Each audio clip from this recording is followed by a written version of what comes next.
Hey, this is the Community Roundup. I'm Trey Lopashinsky. I'm here once again at the Fort St. John Fire Department with Fire Inspector Alyn Stobbe. And today we're talking about some winter safety tips, driving, what to do during the winter time for your homes, going into heating appliances and things like that.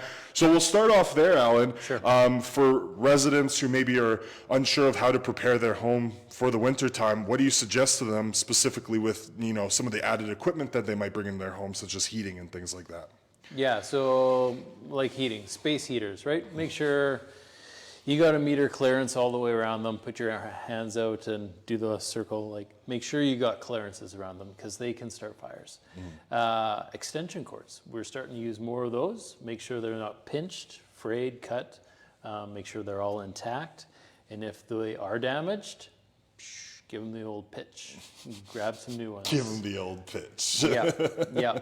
You don't want to use them because they can contact each other through the wires, right? Yeah.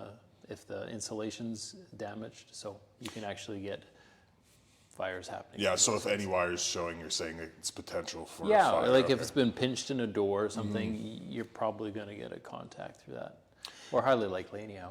And so anything else for homeowners that they should be aware of for the winter time? Sure.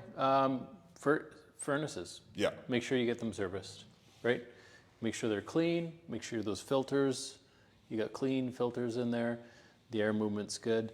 Make sure they're working properly because they actually produce carbon monoxide. Silent, you don't smell it, you don't see it, it's deadly. So you don't know what's in your home unless you got a detector. So get a CO detector and service your furnace. And I know we're a little early here, but in a couple weeks, people will start putting up their Christmas lights as well. Yeah. Any safety tips on that, for instance, like with having your lights out in the wintertime, is it okay to keep them on through the night and things like that? Yeah, like most of the new ones are LED, yeah. right? So it's really low heat on those. But check them. Make sure, same thing as the electrical cord or extension cords. Just check them for any frayed, cut bits, pinch bits. Make sure that they're working well. Yeah. Awesome. And now moving over to winter driving, I know the snow hit a couple weeks ago, and I know you guys have definitely felt it with responding to some calls. So for the drivers out there in the wintertime, especially when we have snowstorms or snowfall in general, what are you asking for the residents to do before, after, during their going on their trips? I assume one of the big things is planning, making sure that their vehicle is all set and ready to go and that they're set and ready to go before those trips. Essentially, in a nutshell, that's it. Be prepared. Know your car is ready to go, right? There's a couple websites that I came across. I was just doing some research. One was canadadrives.ca. Can check that out. BCAA. They also have a good website about winter driving tips. And then the government, so bc.ca, seasonal winter driving. So you could check out those websites. So they got actually driving technique tips, which are really good. But know where you're going, how long it's going to take you, know the conditions of the road, maybe the weather report before you head out, have equipment in case you are going to be delayed or tied up. Because you never know. Accidents, nobody really predicts them, but they can happen. So if you're prepared, you're set. So what would you put in your kit? For my emergency kit, a blanket. Yep. There's pre-packaged food I know you can get. Yep. It tastes really, really good. Do they actually? Or are you being sarcastic? Yeah. Okay, I would imagine they wouldn't. That's what I was like, really? So in the blanket, you want like a heating blanket, right? Or like no, just blankets. Something to retain. Okay, so blanket, food, flashlight. Yep. Spare batteries for the flashlight? Yes. I would assume some sort of like rope. I don't know why, but I would assume you would need rope. A tow rope if you had that? There you go. Yep. What about water? Glow sticks. Yep. Too, in case you don't have any light. Yep. In case the batteries go out on the flashlight. Yeah. Maybe you forgot to get your spare. Cell phone. Charger you would need as well. What about those spare batteries that you can use for cell phone charging? Oh, are you talking about like the portable chargers? Oh, yeah, that's a great idea too. Okay. Yeah. Yep. So portable charger. I'm trying to think what else. I think that's all I got. Water? Water, yeah. That'd be good. Let's look at my list here. So you nailed a whole pile of it. Lighter matches would be good in case you actually need to make a fire. Yeah. First aid kit, sand, shovel, in case you need to kind of get yourself out of a jam. Jumper cables. That's a good one. Might be for you, might be for the other guy. Yep. And then check out your spare tire. Make sure it's okay. Yeah. Make sure your wrench is there and your jack's there.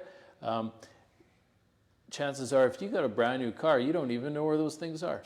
So make sure you do. Yeah, where are those things, right? Check out the condition of your tires, right? My wife had tires that were bad. Mine are right now. I've had to fill them up constantly too. Like I have to go get it patched probably, but it's been a big thing. So that's another thing too. Check air your in them, tires. check them completely. We fixed air the problem everything. for her car, but check your tires, make sure they're roadworthy. If you drive a Dodge vehicle, turn your headlights on. Oh yes. Because your tail lights, you may have some sort of automatic dim lights for in front of you, but your tail lights aren't going. So you could be cruising down the dark highway and think you're seeing okay, but the guy behind you doesn't know where you are. So check your vehicle, make sure that your lights are on.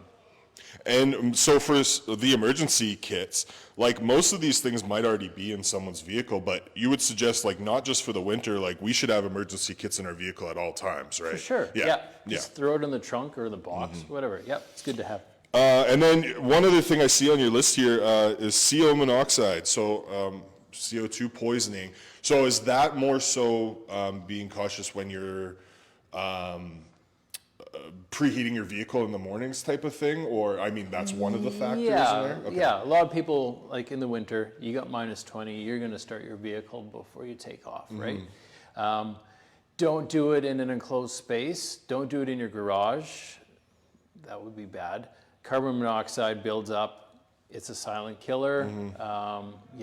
So, and then on an air intake on a building, make sure you don't want to do your idling next to that, because that's going to get sucked into the building too. So carbon monoxide would be traveling to places you don't want it to. And then when you're talking about checking your vehicle as well, like also checking all the cords to make sure that there's no fire hazards there, right? Like I see you have here the block heater and just electrical cords in general, just checking for any disrepair. Yeah, it's the same thing that we checked or mentioned about a house, but now we're taking it to our car, right? So you don't want a car fire. Yeah, no one wants that. So just check it and make sure. It's really simple, right? And then just to wrap up, my last question, for driving, for actual driving. Yeah. You know, I'm assuming the tips would be look at the posted speed limit. That's part of that planning, know where you're going. Yep. Also, one thing I did want to mention is if you are looking to plan your trip, Drive BC you can go to, but there's also tons of local Facebook pages where residents are posting updates throughout the day, in the mornings, you know, people that are driving for work and they're actually like taking pictures and putting updates about the road. So make sure you check out that as well on Facebook. I'm sure you'll be able to find them easy. Maybe energeticcity.ca, maybe. I love how we just counted ourselves out right there. But yes, Energetic City as well. We post all the stuff about whatever's going on in traffic once it comes in. So yeah, just it's essentially being prepared and making sure that you know where you're going and what's happening. But what are some of the, I guess, things that might be forgotten when people are driving? Is it the posted speed limit, or maybe taking it slower once the snowfall hits? Depends on the day, depends on the weather, right? So you got a sign that says 90. That's the max that they're suggesting for a great day. Some days aren't so great. You got to slow down. Give some buffers time between you and the vehicle ahead, right? That safe kind of stopping is about a zone. car length. Yeah, but this is adjusting at like 4 seconds is probably good. But if it's really bad, or you got fog or blowing blizzard snow, make it longer, right? Make sure you know, like if you or even lightly touch on the brakes and it's icy, like make sure you know what your vehicle's going to react like, right? So practice in a parking lot or something. Just make sure that you got a safe space to do that, and how your vehicle handles, right? Yeah, especially if you're not used to winter driving, maybe you're a new driver or whatever the case may be. going out and practicing in the conditions and knowing your vehicle will definitely help you in the future. Yeah. Does your car have anti-lock? Maybe it doesn't, right? Know your car. So that's all I have, Alan. Is there anything else you'd like to add for the public? Any other tips you have for them? Be smart, right? Be proactive. Don't be reactive. Check your car, check the road conditions, drive safe, and make sure your car is ready. Make sure you got a clear windshield. We see frosty guys trying to bomb around town and maybe doing quick deliveries or something, but you got to make sure that your windshield is clear enough to see what's going on. So be safe. 100%. Well, thank you so much, Alan. I appreciate you welcome. allowing us to come here every month or every couple months to chat with you and get some tips from you. Yep, it's a good I am time. Trey Lopushinsky with EnergeticCity.ca. This is the Community Roundup, sponsored by Brad's Furniture and Appliances. I hope you guys have a lovely week. You too, Alan. You can have a lovely week. Thank you.